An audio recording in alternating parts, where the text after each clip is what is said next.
Hi welcome back to my channel. Bigg Boss ఇంకో 2 weeks అయిపోతుంది. నిన్నైతే ఆడియన్స్ వచ్చారు కానీ నాకైతే నిజంగా ఒక్కడ కూడా మంచి క్వశ్చన్ అడగలేదురా బాబు అనిపించింది.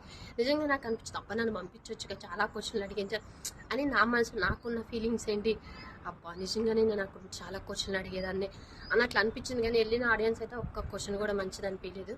ఇంకా ఎమ్ముని పొగట్టం, ఆయనకి చెప్పడం, ఎందుకు కట్ చేసావు చిన్నగా అంటే ఏదో ఒక పాయింట్ అడుగుతున్నారు, దానికి ఇమ్ము నార్మల్గా హౌస్లో ఎలా అయితే సమాధానం చెప్తాడో వాళ్ళకి కన్వీనియన్స్గా ఇక అట్లనే సమాధానం చెప్పారు.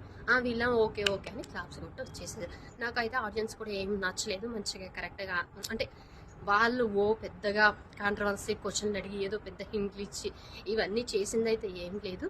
ఏదో వెళ్ళాము కదా, ఏదో బిగ్ బాస్ పంపించాడు వెళ్ళాము, ఏదో క్వశ్చన్ అడగాలి అని చిన్న చిన్న క్వశ్చన్స్ అడిగారు. దానికి ఇమ్ము కూడా ఏదో చెప్పాడు, ఆన్సర్ చెప్పాడు. అది అలానే ఇలా చేయాల్సింది లేదు, నేను ఇలా అనుకున్నా అంటే అప్పుడు ఆ సిచ్యువేషన్ అప్పుడు ఇమ్ము అలా అనుకోలేదు. అది మనం చూస్తున్నాం కానీ ఆ సిచ్యువేషన్ ఫేస్ చేసింది వేరు, ఇప్పుడు వీళ్ళు అడుగుతున్నారు కానీ నార్మల్గా చెప్పేది వేరు. నాకైతే ఇట్లా అనిపించింది.